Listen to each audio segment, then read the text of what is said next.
அல்லேலூயா. வாசிக்கலாம். நாம் கொலோசியர் மூன்றாம் அதிகாரம் 10வது வசனத்தை நாம் வாசிக்கும் பொழுது அங்கு வேதம் இவ்விதமாய் சொல்லிக் கொடுக்கிறது. ஒருவர் எடுத்து மைக்கில் வாசிங்க.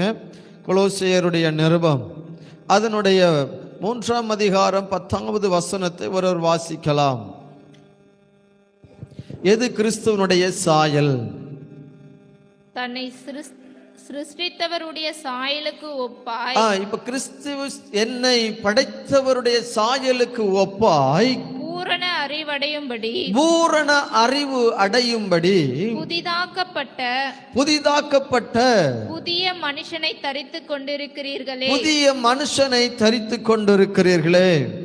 அப்போ இயேசு கிறிஸ்து இந்த உலகத்துல நம்மளை உருவாக்குவதற்கு மிக முக்கியமான நோக்கம் என்ன அப்படின்னு நீங்க பாத்தீங்கன்னா, அவருடைய அறிவுல நம்ம வளர வேண்டும். அதனால்தான் அப்போஸ்தலனாகிய பவுல் சொல்லும் பொழுது சொல்லுகிறார், நான் இன்னும் தேவனை அறிகிறதற்காக இன்னும் எப்படியாகிலும் நான் அவரை இன்னும் அறியணும், எப்படியாகிலும் நான் அவரை அறிந்து கொள்வதற்காக எனக்கு லாபமான அனைத்தையும் நான் நஷ்டம் என்றே நான் கருதுகிறேன். ஏனென்று சொன்னால், இன்னைக்கு இந்த உலகத்தில் நம்முடைய வாழ்க்கையை நாம் பார்க்கும் பொழுது ஒரு அறிவு நமக்கு தேவைப்படுகிறது. அந்த அறிவு யாருக்குள் இருக்கிறதுனா கிறிஸ்துவுக்குள் இருக்கிறது. அப்ப ஒரு மனிதன் கிறிஸ்துவுக்குள்ள இருக்க வேண்டுமானால் அவன் யாருடைய சாயலை அணிந்திருக்க வேண்டும்? கிறிஸ்துவின் சாயலை நாம் அணிந்திருக்க வேண்டும். அது மட்டுமல்ல, நாம் இன்னும் வாசிக்கும் பொழுது வாசிக்கலாம். அதனுடைய எபேசியர் நிருபத்திற்கு நேராக திருப்பிக் கொள்ளுங்கள். எபேசியர் 4ஆம் அதிகாரம் அதனுடைய 24வது வசனம். எபேசியர் 2:24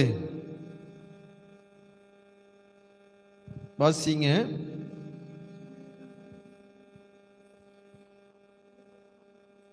எபேசியர் 4:24 மெய்யான நீதியிலும் பரிசுத்தத்திலும் தேவனுடைய சாயலாக சிருஷ்டிக்கப்பட்ட புதிய மனுஷனை தரித்துக் கொள்ளுங்கள். அல்லேலூயா. அங்கு வேதத்திலே நாம் பார்க்கும் பொழுது அறிவை குறித்து சொல்லப்பட்டிருக்கிறது. ஆனால் எபேசியர்ல வாசிக்கும் பொழுது வேதம் நமக்கு தெளிவாக சொல்லிக் கொடுக்கிறது. எதிலெல்லாம் இருக்கிறதாம் அவருடைய சாயல். மீண்டும் ஒரு விசை கூட நம்ம வாசிக்கலாம். மெய்யான நீதியிலும் பரிசுத்தத்திலும் தேவனுடைய சாயலாக சிருஷ்டிக்கப்பட்ட புதிய மனுஷனை தரித்துக் கொள்ளுங்கள். ஏன் கர்த்தர் சொல்லுகிறார் புதிய மனுஷனை தரித்துக் கொள்ளுங்கள்? அப்ப கடந்த நாட்களில் இன்றைக்கு ஆதாமுடைய வாழ்க்கையை கர்த்தர் ஒரு சாயலாக ஆதியாகமத்தின் புஸ்தகத்தில் நம்ம பார்க்கும் பொழுது ஒரு மனிதனை கர்த்தர் எப்படி படைத்தாராம்? ஒரு மனிதனை தேவனுடைய சாயலாக, தேவன் எப்படி இருக்கிறார் அதே போல ஒரு சாயல். என்ன அப்படின்னா, உள்ளான அறிவு நமக்கு இருக்கணும். அறிவாய் நம்ம படைச்சாரு. ரெண்டாவது எதை படைச்சிருக்கிறார் அப்படின்னா, மெய்யான நீதி. இன்னைக்கு நம்முடைய வாழ்க்கையில மெய்யான நீதியாய் நாம் இருக்கிறோமா? அன்னைக்கு ஒரு மனிதனை படைக்கும் பொழுது அறிவுல படைத்திருந்தார். ஏன் கர்த்தர் அறிவுல படைத்திருந்தார்? அன்னைக்கு ஆதாமுடைய வாழ்க்கையை நாம் திருப்பி பார்க்கும் பொழுது அவன் இந்த உலகத்தில் இருக்கிற எல்லா மிருக ஜந்துகளுக்கும் பெயரை அறிவித்தான். அவ்வளவு அறிவு இருந்த ஒரு மனுஷன், அவ்வளவு ஞானத்தில் சிறந்திருந்த மனுஷன். இந்த அறிவை தொலைத்து போட்டான். தேவ சாயலுக்கு கொடுக்கப்பட்ட ஞானத்தை, அந்த அறிவை இன்னைக்கு மனிதன் துளைத்தவனாக இருக்கிறான். அதனால்தான் மீண்டும் மறுபடியும் எபேசியருக்கு அப்போஸ்தலனாகிய பவுல் எழுதும் பொழுது அழகாக எழுதுகிறார், நீங்கள் மறுபடியும் புதிய மனுஷனை தரித்துக் கொள்ளுங்கள். பழைய மனுஷனை களைந்து போட்டு, அதாவது ஒரு காலத்தில் அவ்வளவு ஞானத்தில் சிறந்திருந்த ஒரு மனிதன் இப்ப என்ன செய்யறான்? ஞானம் இல்லாமல் இருக்கிறான். பாருங்க, காயினும் ஆபேலுக்கும் தேவனை ஆராதிக்கிறதற்கு சொல்லிக் கொடுக்கவில்லை, அவர்களாகவே ஆராதித்தார்கள். நோவாவினுடைய வாழ்க்கையை நீங்கள் பார்க்கும் பொழுது நோவாவுக்கு யாரும் சொல்லிக் கொடுக்கலையப்பா, நீ பலி செலுத்த வேண்டும் என்று அங்கு சொல்லிக் கொடுக்கவில்லை. அவர்களாகவே பலி செலுத்துகிற ஒரு அறிவு அவர்களுக்கு இருந்துச்சு. அப்ப அந்த அறிவு இன்றைக்கு மட்டுமல்ல, அந்த அறிவு நமக்கு இருக்கணும். ஏசாயா தீர்க்கதரிசி இவ்விதமாய் சொல்லுகிறார், என் ஜனங்கள் அறிவில்லாமலே கெட்டு போகிறார்கள், என் ஜனங்கள் அறிவில்லாமலே பாதாளத்திற்கு நேராய் போய் கொண்டிருக்கிறார்கள். அப்போ ஒரு மனிதனுடைய வாழ்க்கையில கர்த்தர் நமக்கு அறிவை சம்பூர்ணமாய் கொடுத்திருக்கிறார். அதனாலதான் எபேசியர் அழகா சொல்லப்பட்டிருக்கீங்களா, மெய்யான நீதியிலும் பரிசுத்தத்திலும் தேவனுடைய சாயலாக சிருஷ்டிக்கப்பட்ட புதிய மனுஷனை தரித்துக் கொள்ளுங்கள். இன்னைக்கு நம்முடைய வாழ்க்கையில யாரை தரித்திருக்கிறோம்? அறிவு இருக்குதா? அறிவு இருக்குதா இன்னைக்கு நம்முடைய வாழ்க்கையில? அப்ப அந்த அறிவு, குடும்பம்னா யாரு, பிள்ளைகள்னா யாரு, அந்த அறிவு நமக்கு இன்னைக்கு இல்லை. கர்த்தர் இந்த உலகத்தில் எதுக்கு நமக்கு வைத்திருக்கிறார்? வாழுவதற்காக வைத்திருக்கிறார் என்கிற அறிவு கூட இன்றைக்கு நம்முடைய வாழ்க்கையில இல்லை.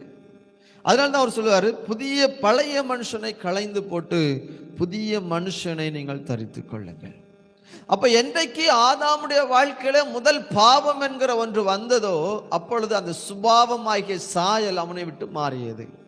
இன்னைக்கு நம்முடைய வாழ்க்கையில அந்த சுபாவம் நம்மகிட்ட இடத்துல இருக்கிறதா?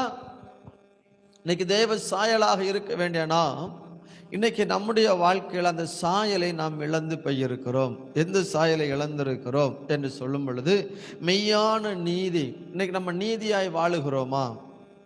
இந்த உலகத்தில் அந்த சாயல், தேவன் நம்ம கொடுக்கப்பட்ட அந்த சாயலினுடைய மிக பெரிய ஒன்று நீதியாய் வாழுகிற ஒன்று. இன்னைக்கு அந்த நீதி நம்மிடத்தில் இல்லை என்று சொன்னால், நான் இன்னும் தேவனுடைய சாயலை நான் இன்னும் தரித்து கொள்ளவில்லை. அது மட்டுமல்ல, அடுத்து சொல்றது, நீதியிலும் பரிசுத்தத்திலும் நான் இன்னும் தேவன் ஒரு மனிதனை படைக்கும் பொழுது எப்படி படைத்தார் தெரியுமா? தேவனுடைய சாயலாய் பாவமற்றவனாக படைத்தான். சொல்லுங்க, எப்படி படைத்தான் நம்மளை? ஆனால் தாவீது சொல்லும் பொழுது சொல்லுகிறார், 51வது சங்கீதத்தில் சொல்லும் பொழுது சொல்லுகிறார், என் தகப்பன் துர்க்குணத்திலே என்னை பெற்றான், என் தாயோ பாவத்திலே கற்பம் தரித்தாள். அப்ப நான் பறக்கும் பொழுதே எப்படிதான் பறக்கிறேன்? பாவத்தில் பறந்திருக்கிறேன், சாபத்தில் பறந்திருக்கிறேன். ஏன்னா என்னுடைய தகப்பன்மார்கள் செய்த பாவங்கள் எல்லாம் இப்பொழுது பெற்றோர்களாகி எங்களுக்குள்ளே வருகிறது. அப்ப நான் என்ன செய்யணும்? அதனால அப்போஸ்தலனாகிய பவுல் சொல்லுகிறார், எப்பா நீங்க பழைய மனுஷனை களைந்து போட்டு புதிய மனுஷனாரு கிறிஸ்துவின் சாயலாக மாற வேண்டும் என்று கர்த்தர் விரும்புகிறார். அல்லேலூயா. யார் விரும்பணும்? நம்ம எதை இழந்தோம்? கிறிஸ்துவின் சாயலை இழந்தோம். சரி, கிறிஸ்துவின் சாயலை எதை இழந்தோம்? கிறிஸ்துவின் சாயல் என்று சொல்லுகிறார்களே, கிறிஸ்துவின் சாயலை எதை இழந்தோம்? அறிவை இழந்தோம், பரிசுத்தத்தை இழந்தோம், அடுத்து எதை இழந்தோம்? நீதியை இழந்தோம். இன்னைக்கு மனிதனுடைய வாழ்க்கையில இதெல்லாம் இன்னைக்கு இருக்கிறதா என்று கேட்டால் இதெல்லாம் இன்னைக்கு இல்லை. இது இருக்குதா? நம்மளோட லைஃப்ல இருக்கா அப்படின்னு கேட்டா இல்லை. அதனால தான் அவர் சொல்றாரு, கிறிஸ்துவின் சாயலை இழந்த நாம் மீண்டும் புதுப்பிக்கப்பட வேண்டுமானால், கிறிஸ்துவின் சாயலிலே நான் இணைக்கப்பட வேண்டுமானால், முதல் அறிவு இருக்க வேண்டும், ரெண்டாவது எது இருக்கணும்? நீதி இருக்கணும், மூன்றாவது பரிசுத்தம் இருக்க வேண்டும். அல்லேலூயா. இன்னைக்கு இது மூன்றையும் தான் என்னை உள்ளடக்கி ஒரு மனிதனாக, தேவனுடைய சாயலாக அவர் என்னை படைத்திருக்கிறார். அது யாரிடத்தில் இருந்த சாயல்? கிறிஸ்துவனிடத்தில் இருந்த சாயல், தேவனிடத்தில் இருந்த சாயல். அது எனக்குள்ளே கர்த்தர் வைத்திருக்கிறார். இன்னைக்கு நம்முடைய வாழ்க்கையில் இந்த சாயலை நாம் பெற்றிருக்கிறோமா? இந்த சாயலை நாம் தரித்திருக்கிறோமா? இதை மீண்டும் நான் இழந்ததை நான் மீண்டும் திரும்ப பெற்றிருக்கிறேனா என்று சொல்லிதான் நாம் இன்னைக்கு தியானிக்க போகிறோம். எபேசியர் 4:24 நாம் பார்த்தோம், நீதியும் பரிசுத்தமும் நம் வாழ்க்கையிலே வேண்டும். நீ இதை நான் பெற்றுக்கொள்ளும் பொழுது கர்த்தர் விரும்புகிற சாயலை அவர் மீண்டும் எனக்குள்ளே பார்க்க விரும்புகிறார். அல்லேலூயா, அல்லேலூயா. கொலோசியர் 3:10 நாம் மீண்டும் ஒரு விசை கூட நம்ம வாசிக்கலாம். கொலோசியர் 3:10. தன்னை சிருஷ்டித்தவருடைய சாயலுக்கு ஒப்பாய் பூரண அறிவடையும்படி பூரண அறிவடையும்படி புதிதாக்கப்பட்ட புதிய மனுஷனை தரித்து கொண்டிருக்கிறீர்களே. புதிய மனுஷனை தரித்து கொண்டிருக்கிறீர்களே.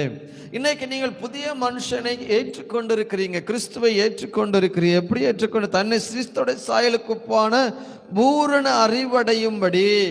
யாரை அறியணும்? தேவனை அறியும்படி, தேவனை அறியும்படி. அப்போ இன்னைக்கு அன்பான பிள்ளைகளுக்கு நான் சொல்கிறேன், நீங்கள் தேவனை இன்னும் அறிய அறிய அறியதான் நான் இன்னும் அவரை போல மாற முடியும். அல்லேலூயா. நான் அவரை அறியறது மட்டுமல்லங்க, நான் அவரை அறியறது மட்டுமல்ல, நான் அறிந்த சத்தியத்தின்படி வாழ என்னை அர்ப்பணிக்கும் பொழுதுதான் அவருடைய சாயலை நான் அணிந்து கொள்கிறேன் என்ற அர்த்தம். எனக்கு அறிவு பெறுகிறது முக்கியமல்ல, எனக்கு ஞானம் வருகிறது முக்கியமல்ல, அதை செயல்படுத்த விரும்புகிறேன் பாருங்க, அதுதான் செயல். நற்செயலை உண்டாக்குனவர் நமக்கு மத்தியில். அல்லேலூயா. அப்போ அதனுடைய 12வது வசனத்தை நாம் வாசிக்கலாம். ஆகையால் நீங்கள் தேவனால் தெரிந்து கொள்ளப்பட்ட பரிசுத்தரும் பிரியருமாய் உருக்கமான இரக்கத்தையும். அப்ப கிறிஸ்துவினுடைய சுபாவம் என்ன? அவர் எப்படிப்பட்ட இருதயம் உள்ளவராக நம்மளை படைத்து வைத்திருக்கிறார்? உருக்கமான இரக்கத்தை வெளிப்படுத்த வேண்டும். இன்னைக்கு அது என்னிடத்தில் இருக்கிறதா? அன்றைக்கு ஆதாம் பாவம் செய்து விட்டார், எனக்கு விரோதமாய் பாவம் செய்து விட்டார், எனக்கு என்னுடைய வார்த்தைக்கு கீழ்ப்படியவில்லை என்று சொன்னால் நாம் இன்னைக்கு என்ன செய்கிறோம்? அவளிடத்தில் பகையாய் மாறுகிறோம் இல்லையா? இன்னைக்கு நம்முடைய வாழ்க்கையை பாருங்க, என் வார்த்தைக்கு கீழ்ப்படியவே மாட்டேங்கிறான், சண்டை வந்துடுது. பக்கத்து வீட்டில் நான் எவ்வளவோ சொன்னேன், கேட்க மாட்டேங்கிறான், அதனால சண்டை வந்துடுது. எவ்வளவோ பேசுறேன், சண்டை வந்துடுது. அப்ப இயேசு கிறிஸ்துவுடைய சுபாவம், ஆதாமும் ஏவாளும் தேவனுடைய வார்த்தைக்கு கீழ்ப்படியாததுனால கர்த்தர் என்ன சின்ன பனிஷ்மெண்ட் கொடுத்தாலும் அவர்களை மன்னிக்க தயவு பெருத்தவராக இருந்தார். அவர்களை அழிக்க வேண்டும், அவளை அழித்திருக்க வேண்டும். ஆனா கர்த்தர் அவர்களை அழிப்பதற்காக ஒப்பு கொடுக்கவில்லை, அவர்களை இரக்கத்தை பாராட்டினார். நான் உருவாக்கினவன், என் சாயலை அவனுக்கு கொடுத்திருக்கிறவன். அப்ப பாவம் செய்த அந்த மனிதனுடைய வாழ்க்கையில ஒரு இரக்கத்தை வெளிப்படுத்தினார். இன்னைக்கு அன்பான தேவ பிள்ளையே, உங்களுடைய வாழ்க்கையில எந்த இரக்கத்தை நீங்கள் காண்பிக்கிறீர்கள்? அன்றைக்கு சிலுவையில் நின்று ஒரு கள்வன் தேவனை பார்த்து கேட்கிறான், ஆண்டவரே நீங்க என்ன செஞ்சீங்க, மன்னிங்கன்னு கேட்கும் பொழுது அந்த இடத்திலேயே பாவத்தை எல்லாவற்றையும் மன்னிக்கிற ஒரு தேவனாக இருந்து அந்த இடத்துல என்ன செய்தார் தெரியுமா? பரலோகத்தில் என்னோடு, பரதேசில் என்னோடு கூட இருப்பா என்று சொன்னார். அன்பான தேவனுடைய பிள்ளைகளே, இன்னைக்கு அப்படிப்பட்ட இரக்க குணம் நம்மிடத்துல இருக்கிறதா?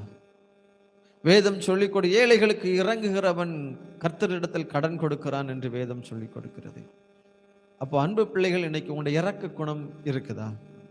அன்னைக்கு தேவன் அன்னைக்கு பாவம் செய்து நிர்வாணிகளாக இருந்த பொழுதிலும் கூட அவர்களுக்கென்று ஒரு வஸ்திரத்தை ஆயத்தப்படுத்தி கர்த்தர் கொடுத்தார். அவள் அப்படியே விட்டுவிடவில்லை. இன்னைக்கு நம்ம எத்தனையோ பேருக்கு துணி இல்லாம இருக்காங்க, சாப்பாடு இல்லாம இருக்காங்க, எவ்வளவோ காரியத்துல இருக்காங்க. நம்முடைய இரக்க குணம் எவ்வளவு எப்படி இருக்கிறது?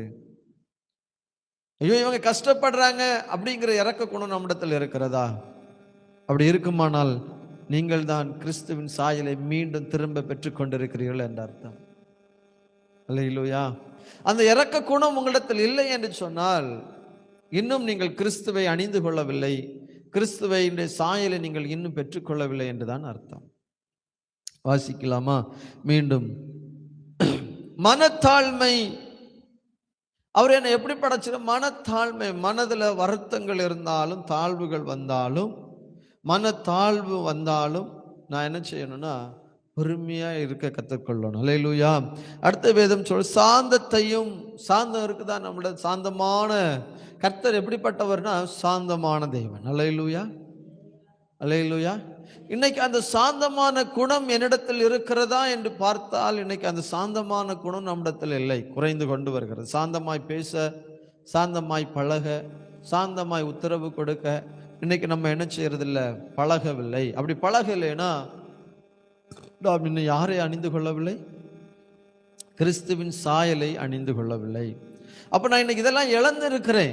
அறிவை இழந்திருக்கிறேன், ஞானத்தை இழந்திருக்கிறேன், பரிசுத்தத்தை இழந்திருக்கிறேன்.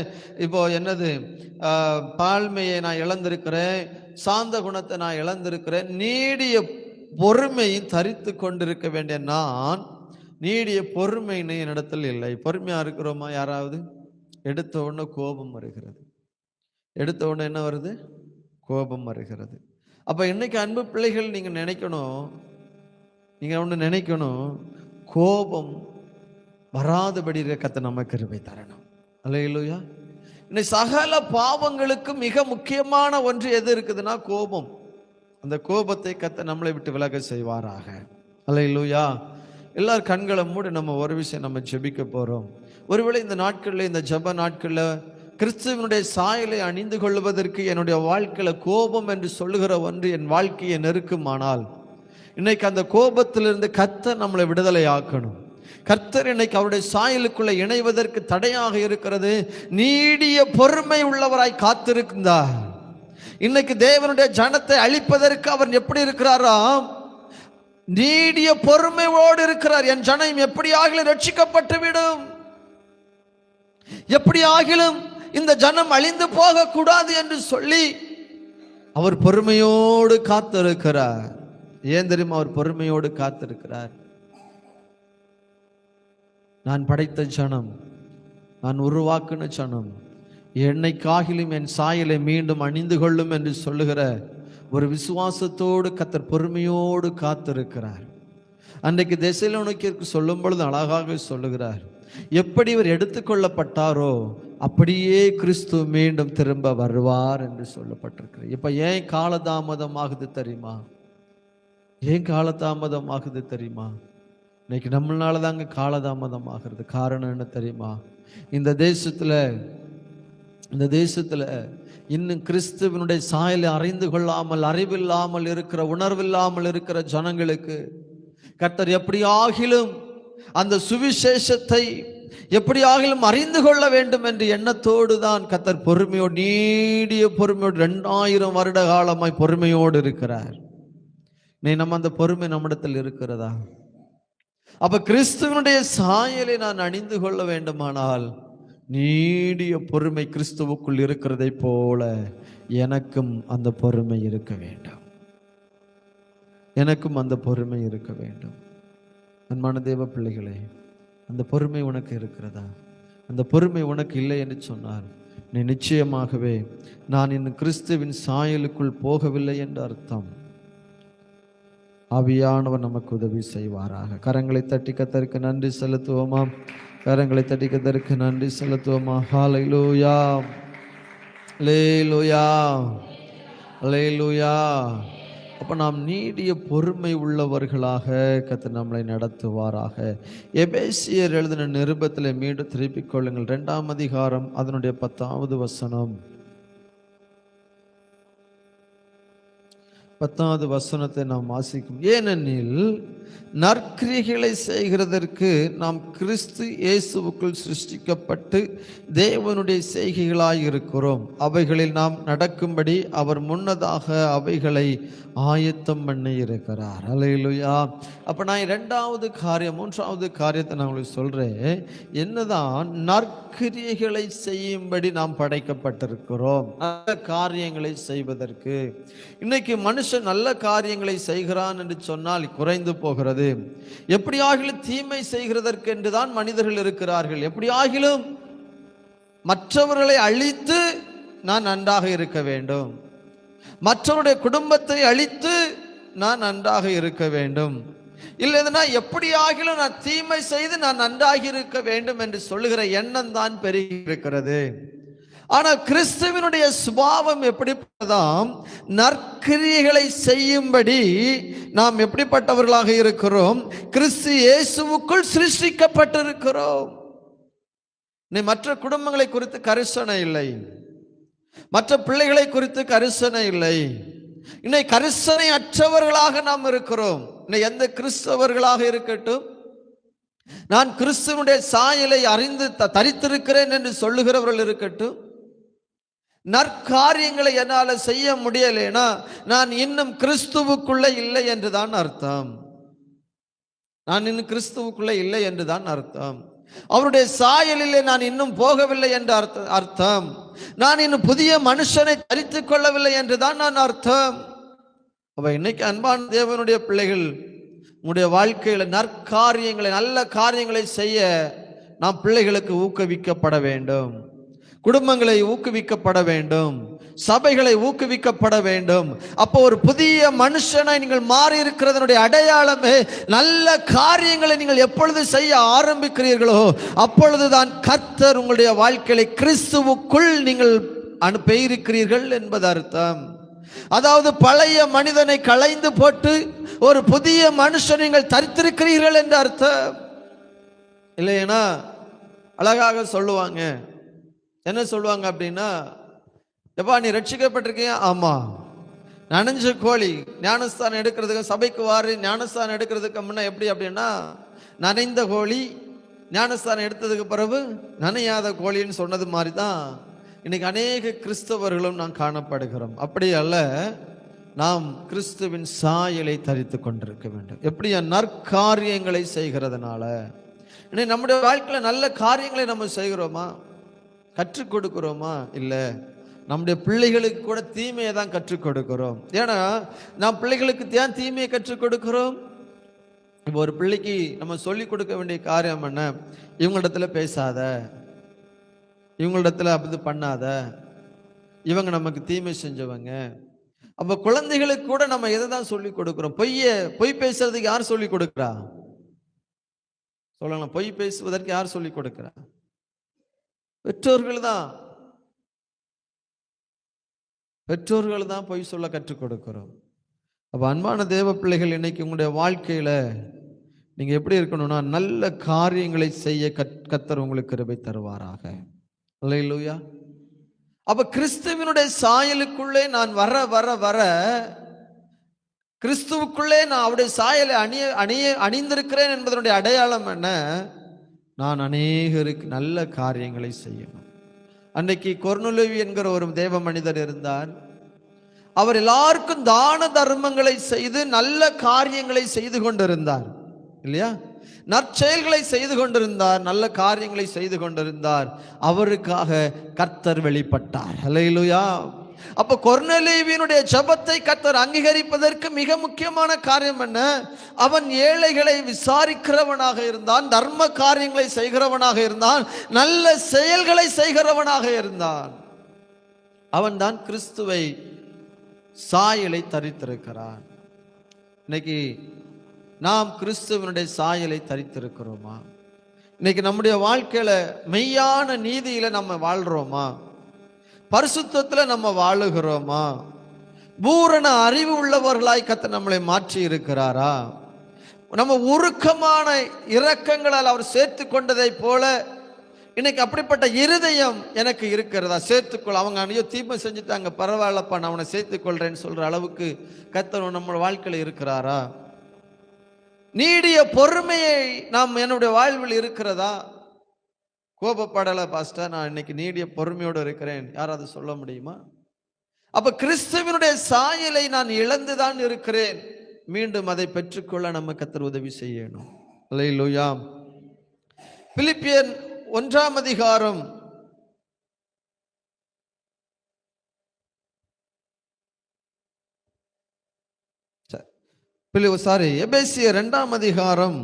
13வது வசனத்தை நம்ம வாசிக்கலாம்.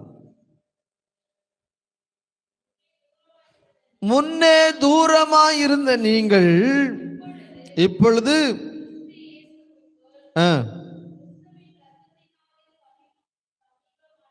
கிறிஸ்துவின் இரத்தத்தினாலே சமீபமானீர்கள், அருகாமையில வந்திருக்கீங்க. அப்ப ஞானஸ்தானம் என்பது அவருடைய இரத்தத்தினாலே கழுவப்பட்ட அவருடைய சமீபமாய் வந்திருக்கிறீர்கள். ஆனால் அவருடைய சாயலை நான் இன்னும் அணிந்து கொள்ள வேண்டும், அவருடைய சுபாவத்தை அணிந்து கொள்ள வேண்டும். அதுதான் அவருடைய சாயல். அப்ப நான் ரட்சிக்கப்பட்டிருக்கிறேன், ஞானஸ்தானம் எடுத்திருக்கிறேன், கர்த்தரை ஆராதிக்கிறேன். இன்னைக்கு அந்த சுபாவம் மாறல, அந்த கேரக்டர் மாறல.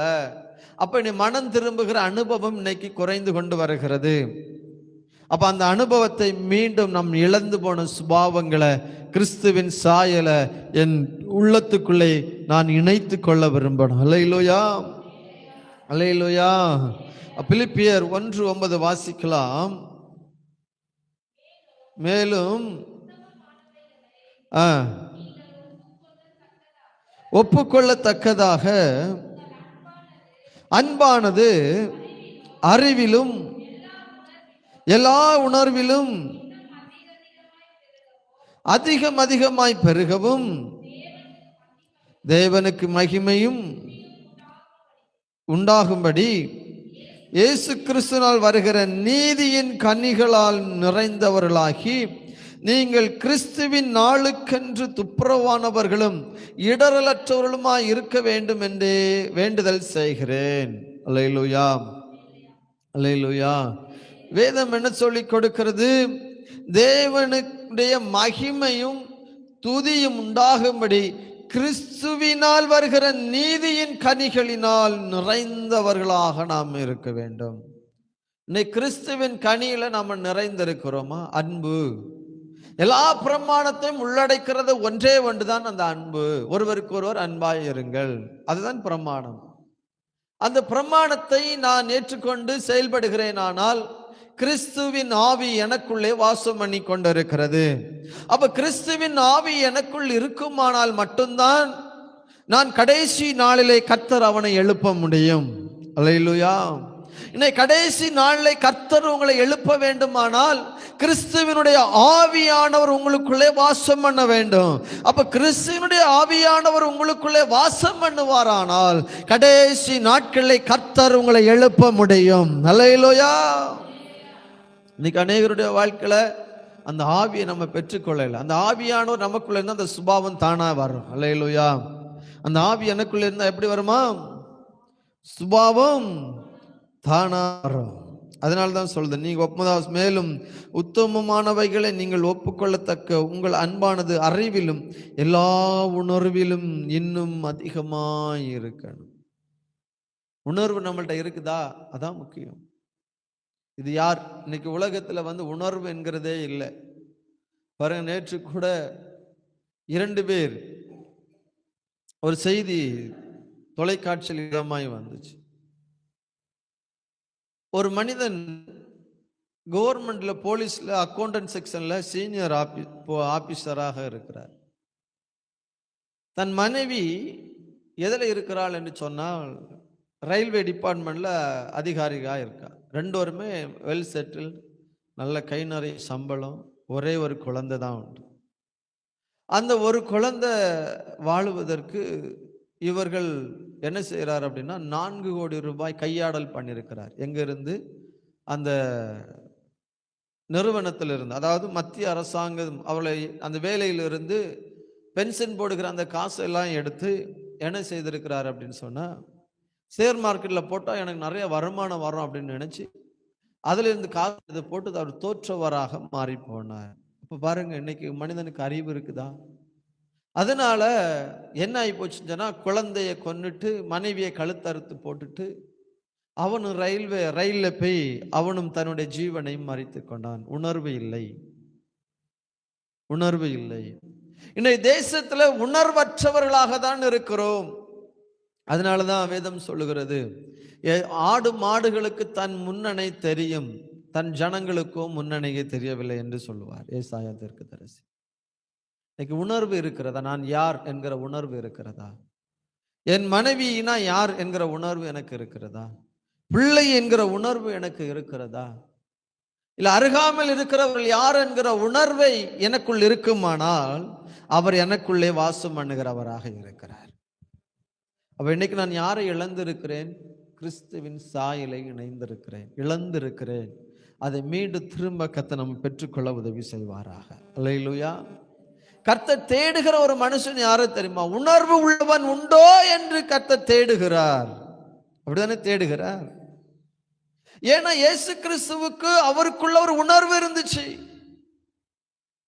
அந்த உணர்வு நமக்குள்ள இருக்கணும். அந்த உணர்வு இன்னைக்கு நம்மிடத்தில் இல்லாததுனாலதான் இன்னைக்கு அநேக நெருக்கங்கள், அநேக வேதனைகள். எதிர்காலத்தை அழித்து கொண்டு இருக்கிறோம் என்கிற இதை நாம் உணர்ந்து கொண்டு இருக்கிறோம். அப்ப இன்னைக்கு ஆடு மாடுகளுக்கு கூட அந்த முன்னணை எப்படி போகணும்னு தெரியுது. ஆடை அவுத்தா கரெக்டா முன்னணிக்கு வந்துருது. ஆனா நம் ஜனங்களுக்கு உணர்வு இல்லாமல் இருக்கிறார்கள்.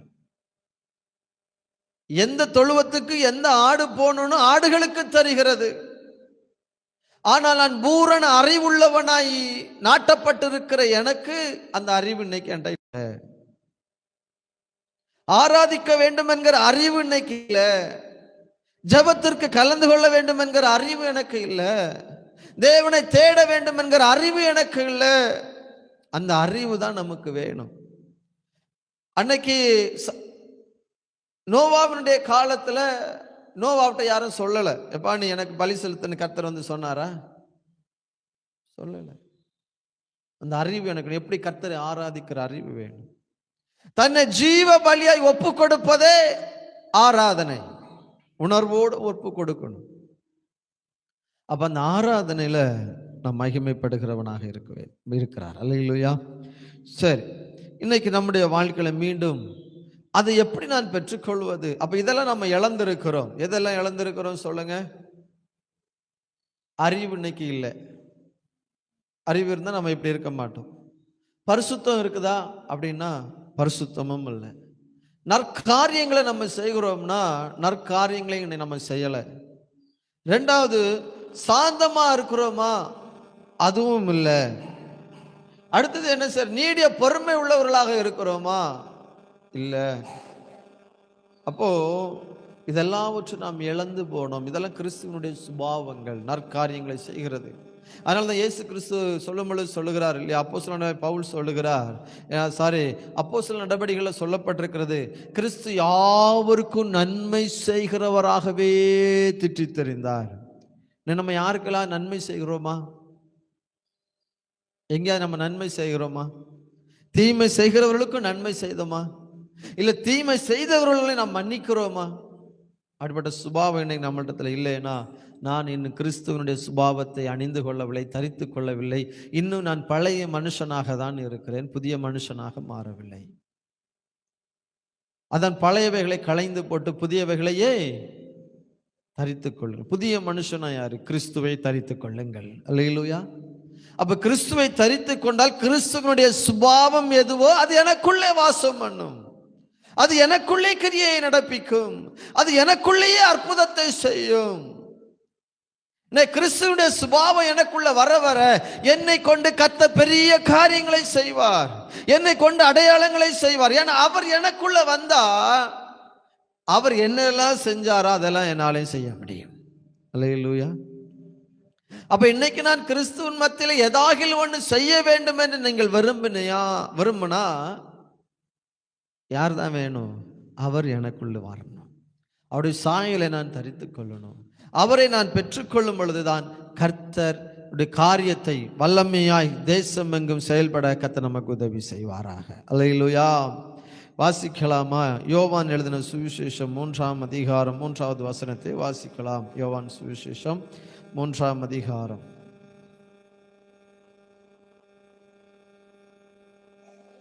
யோவான் 3ஆம் அதிகாரம் அதனுடைய 3வது வசனத்தை ஒருவர் வாசிக்கலாம்.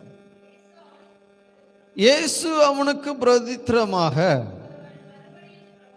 ஒருவன் மறுபடியும் பிறவாவிட்டால்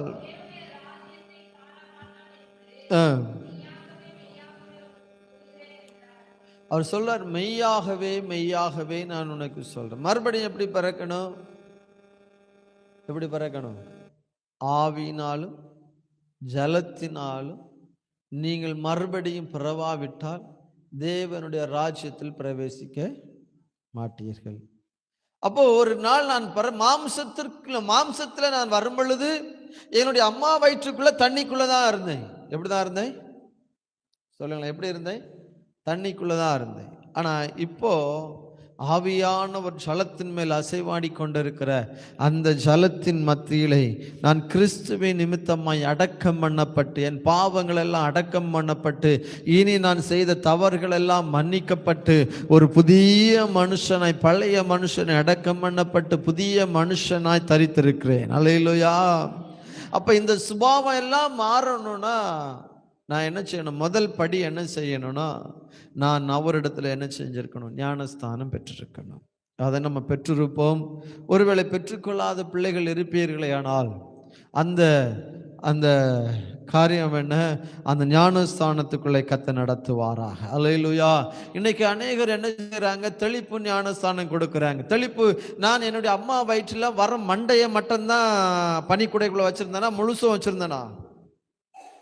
நான் எப்படி இருந்தேன் அம்மா வயிற்றுக்குள்ள? சொல்லுங்களேன். முழுசா நனைந்து கொண்டு தானே இருந்தேன். அம்மா வயிற்றுக்குள்ள எப்படி நனைந்து கொண்டு இருந்தேனோ அதே போலதான் நான் என்ன செய்யணும்? ஞானஸ்தானமா நான் முழுமையாய் முங்கி எடுக்கணும். அதான் தாயின் வயிற்றில் எப்படி நீ பிறகு அதே போல மறுபடியும் பிறக்காவிட்டால், அப்ப தாயின் வயிற்றுக்கு நான் மண்டைய மட்டும் காட்டி மண்டைய மட்டும் ஞானஸ்தானம் எடுக்கல.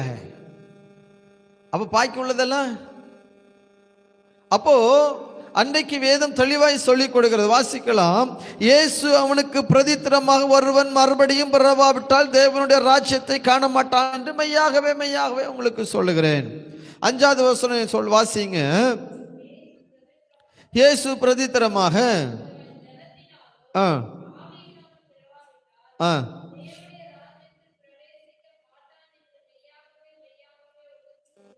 அப்ப மெய்யாகவே மெய்யாகவே நான் உனக்கு சொல்றேன். அவ ஞானஸ்தானம் மூழ்கி எந்த பிள்ளைகள் எல்லாம் எடுத்திருக்கிறார்களோ அவர்கள் கிறிஸ்துவை அணிந்திருக்கிறார்கள், கிறிஸ்துவை தரித்திருக்கிறார்கள்.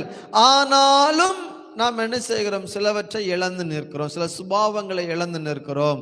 அதை கர்த்தர் நமக்கு தருவாராக. அல்லேலூயா, அல்லேலூயா, அல்லேலூயா. அதனுடைய 6வது வசனத்தை வாசிங்க. மாம்சத்தினால் பிறப்பது மாம்சமாயிருக்கும், ஆவியினால் பிறப்பது அது ஆவியாயிருக்கும். அல்லேலூயா. அப்ப மாம்சத்தில் பிறந்திருக்கிற நாம் இந்த இந்த ஞானஸ்தான சத்தியத்துக்குள்ள வருகிறதற்கு முன்ன வரைக்கும் நான் எப்படிதான் இருந்தேன்? மாம்சத்திற்குரியவனாக இருந்தேன். இப்ப நான் எப்படி தேவனுடைய சமூகத்தில் ஞானஸ்தானத்தை எப்பொழுது நான் பெற்றுக் கொள்கிறேனோ அப்ப கிறிஸ்துவின் ஆவியானவர் எனக்குள்ளே வாசம் செய்ய விரும்புகிறார். அல்லேலூயா. அப்ப கிறிஸ்துவை ஆவியானவர், அப்ப மாம்சத்திற்குரியவர்களை களைந்து போட்டு ஆவியானவரை தரித்துக் கொள்ள கர்த்தர் கிருபை தருவாராக. அல்லேலூயா. ரோமர் 7ஆம் அதிகாரம் 22வது வசனத்தை ஒரு வாசிக்கலாம். ரோமர் 7:22.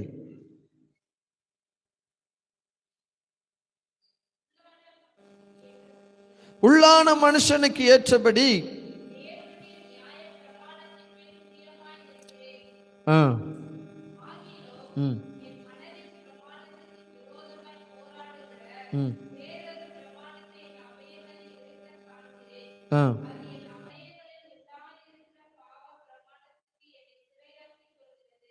இப்ப வேதம் சொல்லிக் கொடுக்கிறது. அங்கு எனக்கென்று ஒரு பிரமாணம் இருக்கிறது. எந்த பிரமாணம்? என்ன பிரமாணம்? எது என்னை சிறையாக்கி வச்சிருக்குது? இப்போ பாவ பிரமாணம். நான் நினைக்கிறதெல்லாம் தான் சரி, நான் நினைக்கிறது தான் சரி. அப்படித்தான் நாங்கள் எழுது. ஒரு கடை வாசிங்க. 22, 23 வாசிங்க. உள்ளான மனுஷனுக்கு ஏற்றபடி நியாய பிரமாணத்தின்படி பிரியமாய் இருக்கிறேன். ஆகிலும் இப்போ ஒரு பிரமாணம் இருக்கு, மனதின் பிரமாணம். என்ன பிரமாணம் சொல்லுங்க?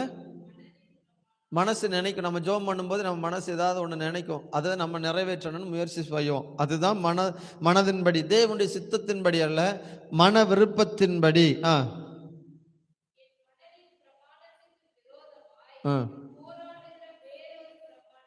இன்னொரு பிரமாணம் இருக்கு, வேறொரு பிரமாணம். என் அவயவங்களில் இருக்க காண்கிறேன் பாவ பிரமாணத்திற்கு என்னை சிறையாக்கி கொண்டே இருக்கிறது. பாவ பிரமாணம் என்ன செய்யுது? எனக்குள் இருக்குது. சொல்லுங்க, எனக்குள்ள பாவம் எனக்குள் இருக்கிறது. சொல்லுங்க, பாவம் இருக்கு. அந்த பாவம் தான் என்னை செய்கிறது, தூண்டுகிறது. பாவம் செய்ய தூண்டி என்னை மீண்டும் மீண்டும் சிறைப்படுத்தி கொண்டிருக்கிறது. அல்லேலூயா. இன்னைக்கு அநேக நேரம் நம்ம நினைக்கிறோம், இது சீன்னு சொல்லப்படு பாவம், ஏன்டா செய்யறோம்னு நினைக்கிறோம். ஆனா திரும்ப திரும்ப திரும்ப நான் ஏன் விழுறேன்னா, அது எனக்குள்ளே இருக்கிற அந்த பாவ பிரமாணம். நான் ரட்சிக்கப்பட்டிருக்கிறேன் என்கிற எண்ணம் எனக்கு இல்லை. நான் நீதிமானாக்கப்பட்டிருக்கிறேன் என்கிற சுபாவ எண்ணம் இல்லை. நான் பரிசுத்தமாக்கப்பட்டிருக்கிறேன் என்கிற எண்ணம் எனக்கு இல்லை. ஒரு காலத்தில் உணர்வற்றவனாக இருந்தேன், இப்பொழுது நான் உணர்வுள்ளவனாக இருக்கிறேன் என்கிற எண்ணம் எனக்குள்ள வரவில்லை. அப்படின்னா நான் நிச்சயமாய் நான் இன்னும் பாவத்துக்குள்ளே தான் வாழ்ந்து கொண்டிருப்பேன். பாவம் செய்வதற்கு என்னை தூண்டும் பொழுதெல்லாம், பாவத்திற்கு என்னை சிறையாக்குகிறது என்று சொன்னால், பிசாசு என்னை சிறையாக்குகிறான் என்று சொன்னால், நான் இன்னும் எதுக்குள்ளே தான் இருக்கிறேன்? பாவ பிரமாணத்திற்குள்ளே தான் நான் இருக்கிறேன். அதனால்தான் வசனம் சொல்லுது, 24வது வசனம், நிர்பந்தமான மனுஷன் நான், இந்த மரண சரீரத்திலிருந்து யார் என்னை விடுதலையாக்குவா? என் சரீரம் ஒரு வாக்கில் பாவத்துக்கு போராடுது, ஒரு பக்கம் நீதியை செய்யணும்னு போராடுது, ஒரு நல்ல காரியங்களை செய்யணும்னு என் சரீரம் போராடுது. ஆனா என் சரீரம் என்ன செய்யுதுன்னா, பாவத்திற்கு முக்கியத்துவம் கொடுத்து விடுகிறது.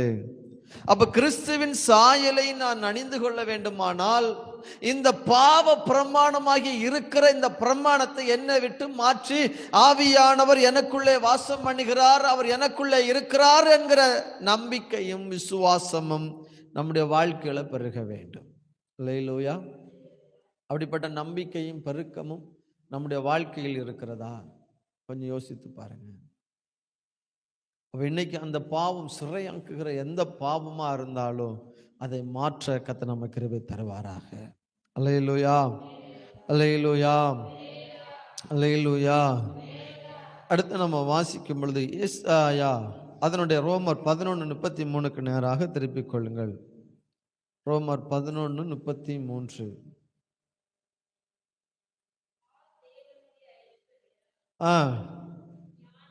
ம் ம் ம் ம்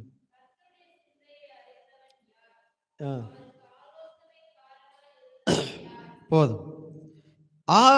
தேவனுடைய ஐஸ்வர்யம் எது தெரியுமா?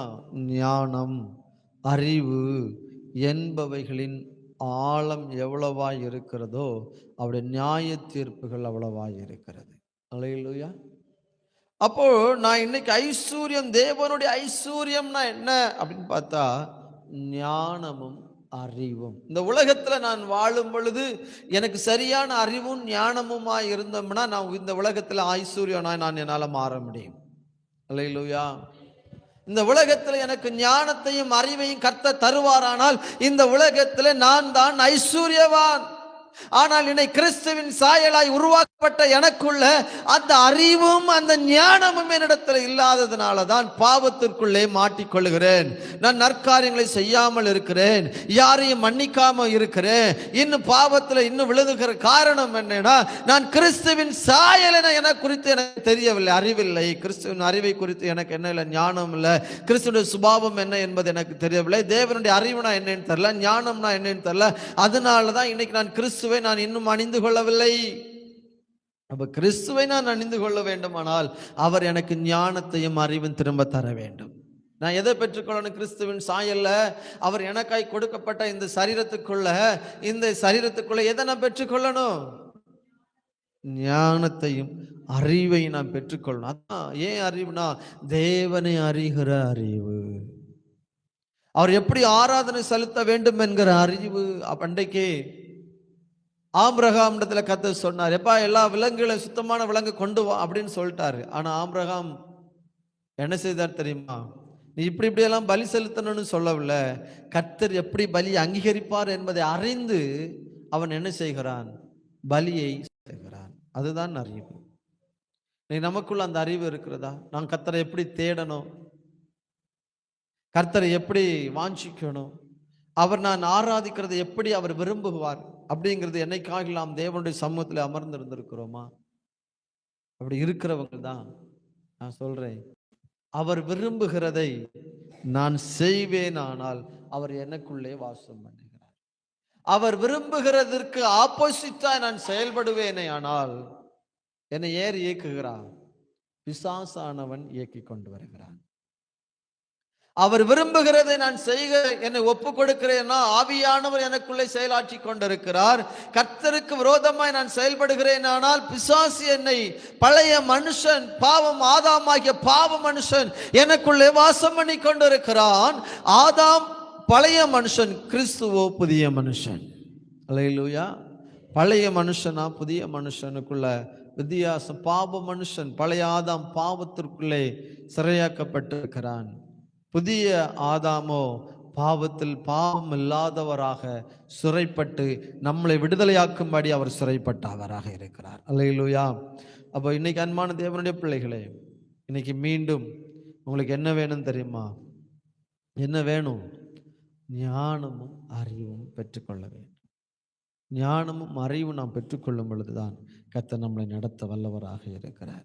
ரோமர் 2ஆம் அதிகாரம் 7வது வசனத்தை ஒருவர் வாசிக்கலாம்.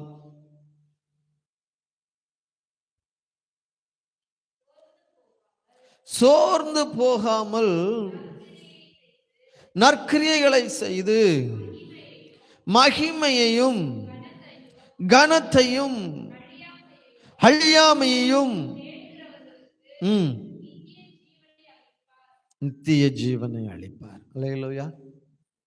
கர்த்தர் என்ன சொல்லுகிறார்? ரோமர் 2:7 அழகா சொல்றார் பாருங்க. சோர்ந்து போகாமல். பிரச்சனைகள் வரும் பொழுது சோர்ந்து போகாதுங்க.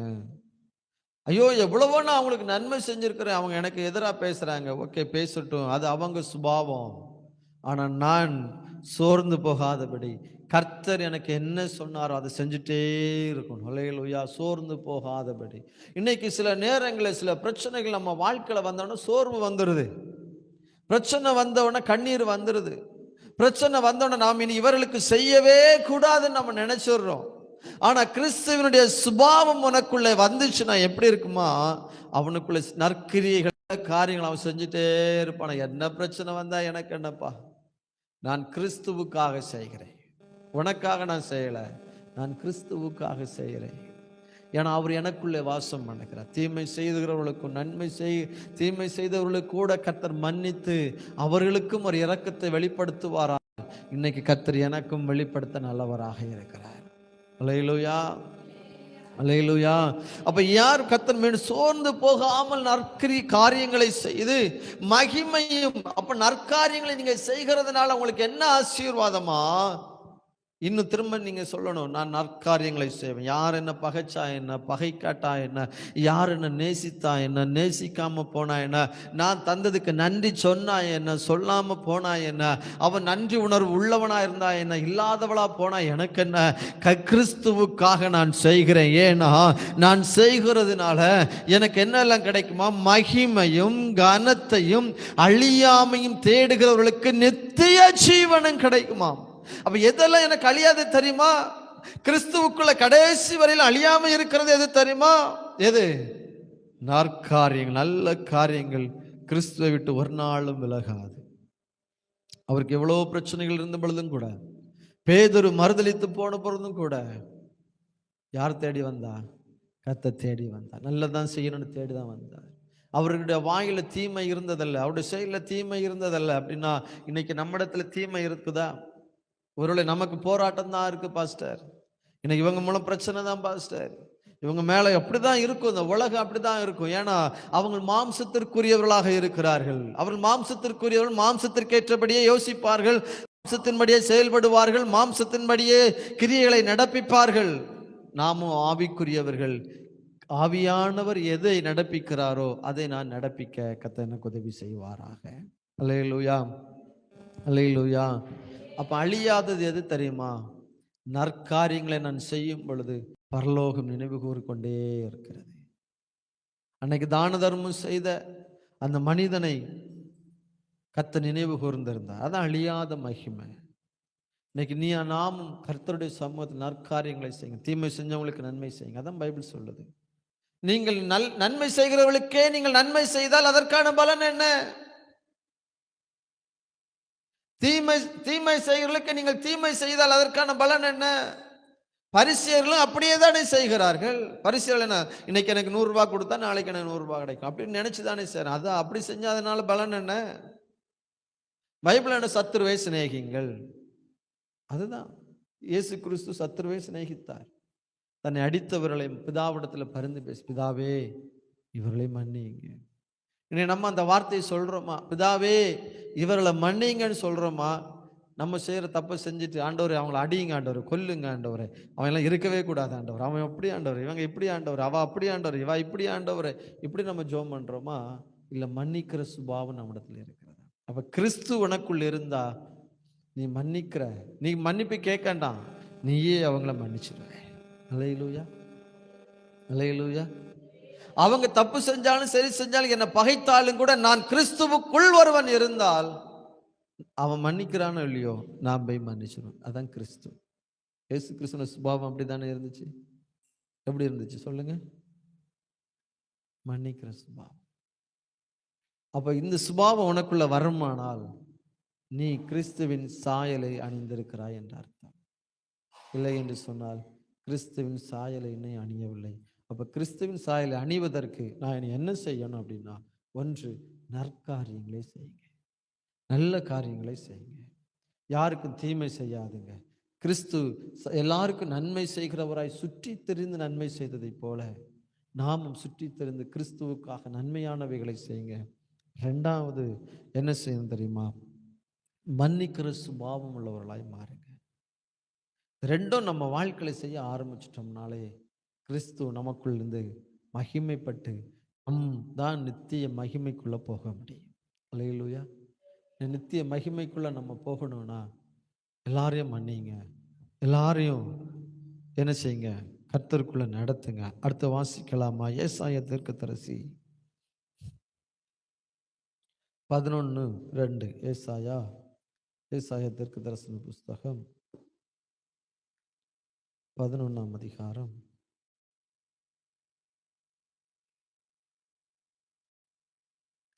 2வது வசனத்தை வாசிக்கலாம். ஞானத்தையும் ஆவியையும்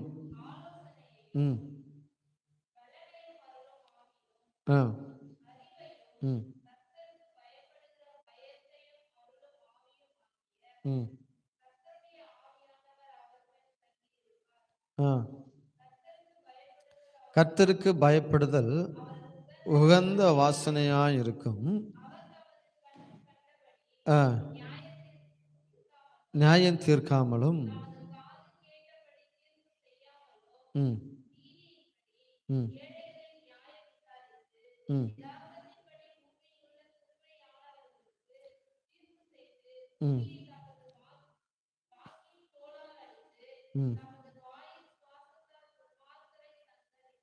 போதும். பாருங்க, வேதம் சொல்லிக் கொடு, கர்த்தருடைய ஆவியானவர். அல்லேலூயா. எல்லாம் பட்டியலிடுங்க. ஞானம், ஃபர்ஸ்ட் சொல்லுங்க, என்னது? ஞானம், உணர்வு, ஆலோசனை, அறிவையும், கர்த்தருக்கு பயப்படும் பயத்தின் ஆவியையும் தந்து. அது எத்தனை காரியம் சொல்லுங்க? ஞானம், உணர்வு, ஆலோசனை, பலன், அறிவு, எத்தனை சொன்ன? நம்ம 6 காரியங்களை கர்த்தர் நமக்கு இழந்து போயிட்டோம். இதெல்லாம் நம்ம இழந்துட்டோம், திரும்ப நமக்கு தருவாராக. இதெல்லாம் ஒரு கூட சொல்லுங்க, நான் முடிக்க போறேன். ஞானம், உணர்வு, ஆலோசனை, பலன், அறிவு, கர்த்தருக்கு பயப்படுகிற பயம். அப்ப இந்த 6 காரியத்தை நான் என்ன செஞ்சிருக்கிறேன் அப்படின்னா, என்னை விட்டு விலகி இருக்கிறது. அல்லேலூயா. அப்போஸ்தலனாகிய பவுல் கொரிந்தியருக்கு அழகா எழுதுறாரு இல்லையா? நீ தகப்பன்னு கூப்பிடுறதுக்கு பதிலாக உபத்தியர்களை எல்லாம் தகப்பன்மார்களாய் நீ நினைக்கிறியே, அதெல்லாம் சரியா அப்படின்னு கூட என்ன செய்யறாரு? அப்போ உணர்வு எனக்குள்ள இருக்கணும். ஐயோ இது என்னுடைய ஆலயம், கர்த்தர் எனக்கு தந்தவைகள், இதெல்லாம் கர்த்தர் நமக்கு கொடுத்தவைகள், இது நான் தான் பராமரிக்கணும், இது நான் தான் செயல்படணும், இது நான் தான் காரியத்தை செய்யணும் என்கிற அறிவு நமக்கு வரணும்னா நான் தான் செய்யணும். சொல்லுங்க, சுவிசேஷத்தை நான் தான் செய்யணும். கர்த்தர் ஆராதனை செய்கிறது நான் தான் செய்யணும். அப்ப நான் உணர்வு உள்ளவனா இருக்கணும். ஆடு மாடுகளுக்கு இருக்கிற உணர்வை காட்டிலும் கர்த்தர் நமக்கு அதிகமாய் படைத்து வைத்திருக்கிறார் உணர்வை. அல்லேலூயா. அப்போ இன்னைக்கு அன்பான தேவனுடைய பிள்ளை, இந்த 6 காரியத்தையும் நம்ம வாழ்க்கையில பெற்றுக்கொள்வோமானால் நான் சொல்றேங்க, நீங்க தான் கிறிஸ்துவின் சாயலை மீண்டும் தரித்திருக்கிறீர்கள். எல்லாரும் முழங்கால் படியிடுவோமா? எல்லாரும் முழங்கால் படியிடுவோமா? கிறிஸ்துவின் சாயலை அப்ப அவருடைய சாயல் இதெல்லாம் சொல்லுங்க. ஞானத்தை நான் இழந்திருக்கிறேன், அறிவை இழந்திருக்கிறேன், உணர்வை இழந்திருக்கிறேன், கர்த்தருக்கு பயப்படுகிற பயத்தை இழந்திருக்கிறேன். இந்த 6 காரியமும் கிறிஸ்துவுக்குள் இருந்த காரியங்கள். இன்னைக்கு அதை நமக்கு கர்த்தர் தரப்போகிறார். ஞானத்தில் குறைவுள்ளவன் யாரிடத்துல கேட்க கடவன்? தேவனிடத்துல கேட்க கடவன். அவர் எப்படிப்பட்டவராக இருக்கிறார்? சம்பூர்ணமாய் இருக்கிறார், ஞானத்துல சம்பூர்ணமாய் இருக்கிறார். இன்னைக்கு அன்பு பிள்ளையே, நீ அந்த சாயலை நீ ஒருவேளை இழந்திருக்கலாம். தேவ சமூகத்தில் ஒப்பு கொடுப்போமா? ஆண்டவரே, இந்த 2வது நாள் இந்த உபவாச கூடுகையில நாங்கள் இழந்ததை பெற்றுக்கொள்வதற்கு நாங்கள் இன்னைக்கு வந்திருக்கிறோம். ஆண்டவரே, சொல்ல முடியுமா? எத்தனை பிள்ளைங்க சொல்ல முடியும்? எத்தனை பிள்ளைங்கள் தேவனுடைய வார்த்தையை கேட்டிருக்கிறீங்க?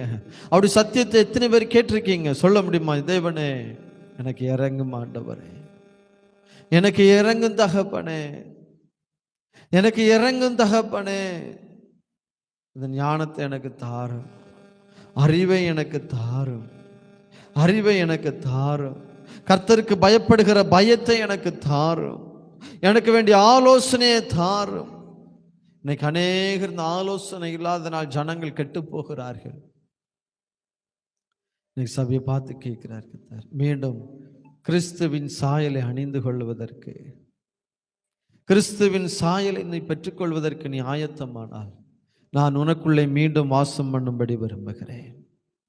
நான் உனக்குள்ளே மீண்டும் வாசம் பண்ணும்படி விரும்புகிறேன். எல்லாரும் கேட்க முடியுமா? இயேசுப்பான்னு கூப்பிட முடியுமா? ஆண்டவரே, இந்த சுபாவத்தை எல்லாம் நான் இன்னைக்கு இழந்து விட்டேன், இந்த சுபாவம் என்னிடத்தில் இல்லை. அந்த சுபாவத்தை நாங்கள் மீண்டும், அந்த சுபாவங்களை மீண்டும் எங்களுக்கு தார ஆண்டவரே.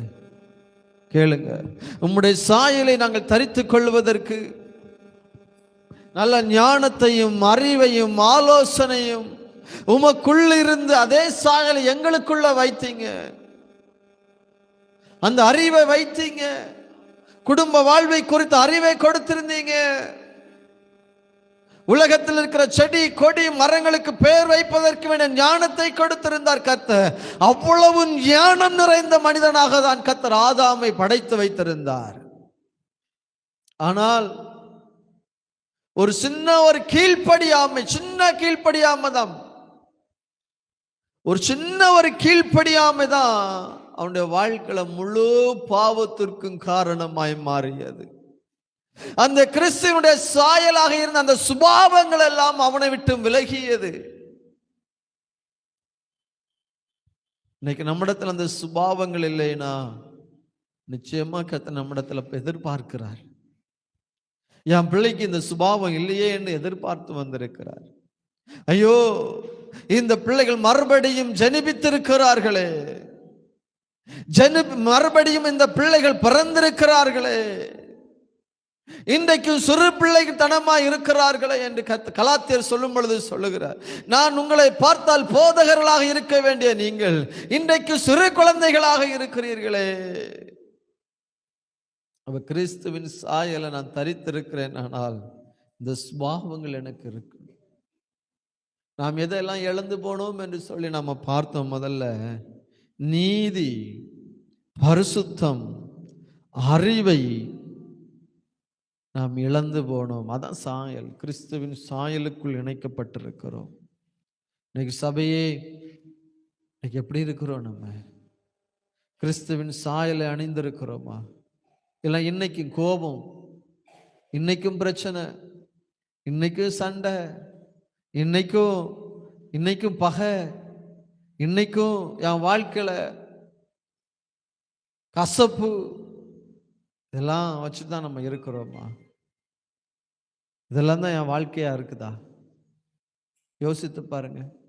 இன்னைக்கும் மன்னியாத குணம் நம்மிடத்துல இருக்கு. யோசித்து பாருங்க.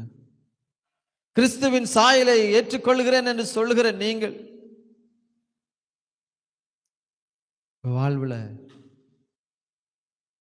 ஆவிக்கேற்ற கனியோட வாழ கர்த்தர் நம்ம கிருபை தருவாராக.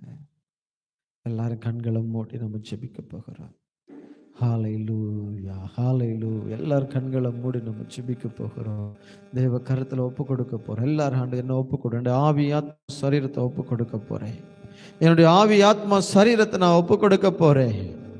என் எத்தனை பேர் கர்த்தருடைய சமூகத்தில் ஒப்பு கொடுக்க போறீங்க? எத்தனை பேர் ஒப்பு கொடுக்க விரும்புறீங்க? ஆண்டவரே, உம்முடைய சாயலாய் என்னை நடத்துங்கப்பா. கேளு கேளு, ஆவியானோட கேளு. நீ தான் கேட்கணும். வாய்களை திறந்து கேளுங்க. ஆவியானோட சாயலுக்கு ஒப்பாய் நான் மாறணும். கிறிஸ்துவின் சாயலுக்கு ஒப்பா மாறணும்.